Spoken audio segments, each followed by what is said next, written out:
So many times you don't have the convenience of having a nice level floor, flat, mobile shoes on your feet.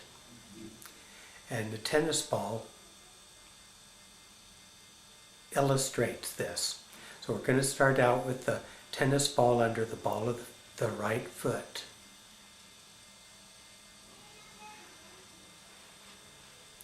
Make sure that your second toe is pointed forward. And just as we did on the Rolfing squat, you're going to keep that inner column of support erect and straight and slide down the pole. Press into the eye of the foot to stand back up. And now check the position of your foot and make sure that it's straight forward. And again, dropping down toward the eye of the foot, pressing into that, stand up. Check the position of the foot, make sure it's correct. And again. That's it. So as you do these squats, your waist is back, your tail is slightly tucked under, the top of your head is reaching toward the sky, and your elbows pointing slightly out.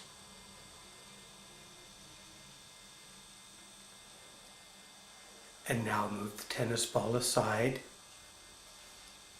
and feel what your 2 feet are like on the ground.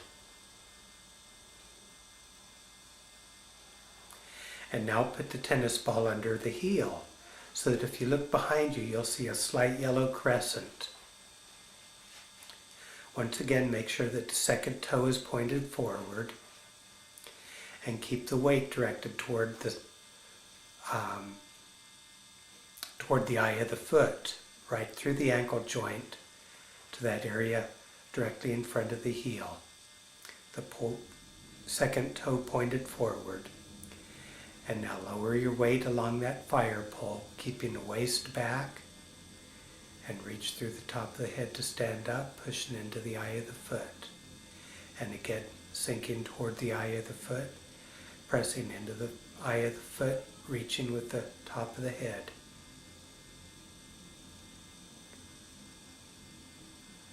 The point is not to see how far you can get, but to keep the waist back, the knees moving directly forward, and the top of the head moving directly up. And now move the ball aside and feel the way your 2 feet relate to the ground. And now this time, put the ball right in front of the heel, called the eye of the foot. Now balance the weight on that so that neither the ball of the foot goes down nor the heel goes down. We don't want the inner ankle to drop down toward the ground nor the outer ankle to drop down toward the ground, but to keep the foot absolutely level and sink toward the eye of the foot, keeping the waist back, the head up, and press into the eye of the foot to stand up. Sink toward the eye of the foot, and press toward the eye of the foot to stand up, keeping the waist back, the tail slightly under, and the head directly toward the sky, standing up. And after 3 times, move the ball aside and feel the way that your 2 feet relate to the ground. Come to balance in terms of front to back and side to side on your 2 feet. And breathe through that inner column of support. And feel any movement that happens and tipping of the balance in any direction that happens as you breathe.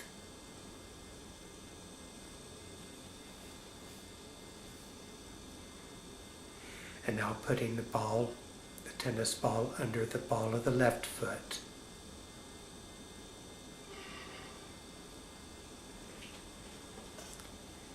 And you'll do 3 squats, keeping the waist back, the tail under, the crown of the head reaching toward the ceiling. The weight always dropping toward the eye of the foot. The knees moving directly forward, not together, not apart. And occasionally look at your toes to make sure that your foot's pointed straight forward. and 3 squats is sufficient. And now move the ball aside and feel the way your feet relate to the ground.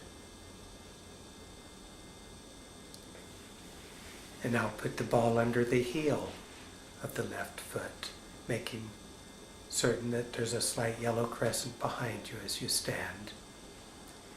Directing the weight directly through the ankle joint into the eye of the foot, squatting down along that pole. Keeping your waist back, your tail under, and your head reaching toward the ceiling. And after 3 squats, move the ball aside and feel how your feet relate to the ground. With the ball under your foot, it's much like wearing high heels. Most people in wearing high heels dump the weight forward into the ball of the feet, and they get a sore lower back and hips. After a while of doing that, this is a way of practicing for those times that you wear cowboy boots or high heels. And now placing the ball under the eye of the foot, directly under the ankle joint in front of the heel. Making sure that the weight isn't such that you tip forward and the ball of the foot goes toward the ground, nor the heel toward the ground. And squatting, keeping the waist back, the tail slightly under, and the crown of the head reaching toward the ceiling. Making sure that your knees move directly forward. It may be an advantage for you to use a mirror as you do this squat. And if you don't have a mirror, look down and make sure that your foot stays pointed forward.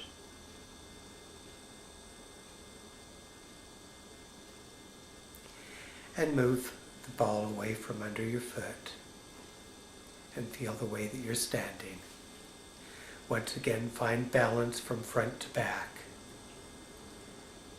Breathing along that inner column of support. And feel that moving that happens to you as you stay loose and free, not holding, and letting the breath move you.